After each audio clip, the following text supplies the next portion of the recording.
The storm had raged for hours, tearing at the metal skeletons of the abandoned sector. Lightning forked across the ash-colored sky, and the ground trembled with distant thunder. 16-year-old Kieran pulled his ragged cloak tighter around his shoulders as he scavenged through the wreckage of an old scrapyard. His stomach growled, but hunger was familiar company. He was an orphan of the war, one of thousands left behind when governments collapsed and corporations carved up what was left of Earth. He had no family, no home, just survival. Tonight, though, survival would mean something different. The crash came just after midnight. A searing streak of light across the stormy clouds, followed by an earth-shaking boom as something massive slammed into the outskirts of the scrapyard. Kieran's first thought, salvage. A fallen shuttle meant scraps, metal, maybe even fuel, enough to barter for food for weeks.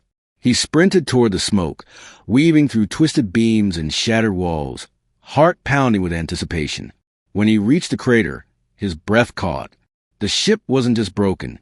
It was destroyed, flames licking at the shattered hull. And slumped against the wreckage was a figure. Not human.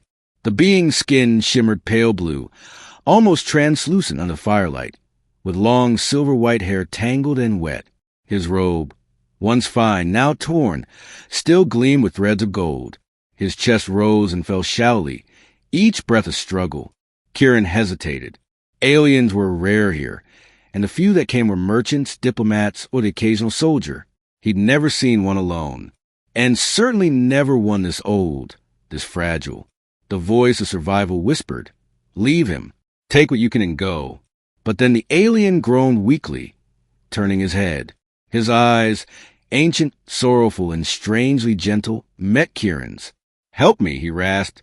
And Kieran, who had never been asked for help before, who had only ever been ignored, forgotten, or used, felt his chest tighten. "I've got you," he whispered. It took all his strength to drag the elder from the wreckage. Kieran shielded him from the rain under a collapsed beam, wrapping his own thin cloak around the alien's trembling form. The being's wounds were bad, cuts, burns, a gash along his side. Kieran's meager supplies were barely enough. A strip of cloth torn from his shirt, some old salve he'd stolen from a trader. He worked clumsily but carefully, binding wounds the best he could.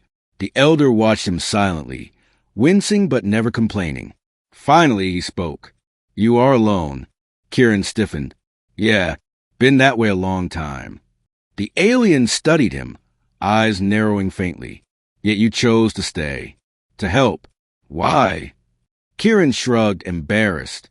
"Because you needed me." The elder chuckled weakly. "Few would say that of a stranger."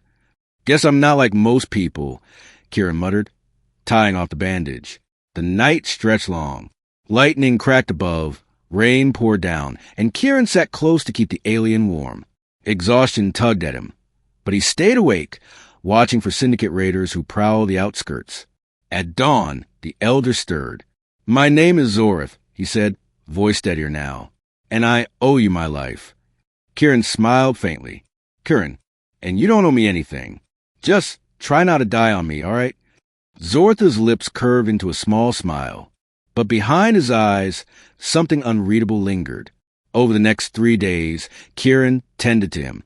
He scavenged food, traded scraps for medicine, even defended Zorith from a gang of thugs who saw the weakened alien as easy prey. Kieran fought with nothing but a rusted pipe in sheer desperation, taking bruises and cuts but refusing to abandon him. "You're reckless," Zorith chided after the fight, healing slowly. "Reckless keeps us alive," Kieran shot back, grinning through a split lip. Zorith studied him long, as though measuring more than just his words. On the 4th morning, syndicate patrols arrived, heavily armed, scanning the ruins for survivors. Kieran and Zorith hid in the scrapyard shadows, holding their breath as soldiers passed dangerously close. When they were gone, Zorith finally revealed what Kieran hadn't dared ask. "I am not just a traveler," he said. "I am the head of the Veari Consortium. My people call me a sovereign. My ship was attacked by those who covet what I guard. I fled, but—" He gestured to his wounds. Kieran's eyes widened. The Veari Consortium was legend, a galactic empire of wealth and influence. If Zorith was who he claimed, You're a billionaire?" Kieran stammered. Zorth chuckled. Billionaire, trillionaire, such words are too small for the wealth of my people. But yes, by your measure, I am that and more. Kieran sat back hard, stunned. He had thought he was saving a frail old man. Instead, he dragged royalty out of fire. Zorth leaned closer, his expression grave. And that makes you a target, Kieran, for they will come for me again. And now for you. Kieran swallowed hard. He should have been afraid. He should have walked away. Instead, he said, Then I'll keep fighting. I'm not letting you die here. Zorth's eyes softened. You remind me of my grandson. Fierce, loyal, lost a war. The word struck Kieran like a blade. He lowered his gaze, hiding the sting in his eyes. That night, the syndicate returned in force. Ships thundered overhead, searchlights raking the ground. Armed men swept through the scrapyard. Kieran and Zorth tried to escape, but they were cornered. The commander sneered. Hand him over, boy. You have no idea who you're protecting. Kieran's grip tightened on his pipe. His knees shook, but he stood in front of Zorth. I know exactly who he is, and I won't let you take him. The commander laughed. You'll die for him? Kieran's jaw clenched. If I have to. The soldiers advanced. Kieran swung, wild but desperate, striking one down.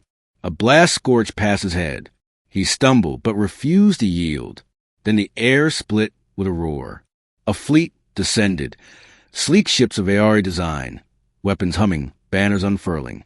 The syndicate soldiers froze as beams of light lanced down, disarming them in seconds. Kieran stared, stunned, as troops in gleaming armor swept the yard. At their head, a young Aari captain knelt before Zorth. My sovereign, we've found you. In the aftermath, Kieran stood awkwardly at the edge, bruised and battered. Zorth, healed now, approached him with surprising strength. You gave me more than your strength, Kieran, he said. You gave me kindness when I was nothing but a stranger. Do you know what that means? Kieran shook his head, speechless. Zorth placed a hand on his shoulder. It means you are no longer alone. From this day forward, you are under my protection. You will live among my people as family. Kieran's breath caught. Family. The word almost broke him. But I'm just a scrap rat. A nobody, he whispered. Zorth's eyes gleamed. Not anymore. You are Kieran of the Aari. And those who dare hunt us will learn the cost of underestimating you. When the fleet lifted into stars, Kieran sat beside Zorth, watching the broken earth shrink below. For the first time in his life, he wasn't running. He wasn't scavenging. He was chosen. He was protected. And though he didn't yet know the way of the future, one truth burned in his chest. The night he saved an old alien in the scrapyard, his life had changed forever.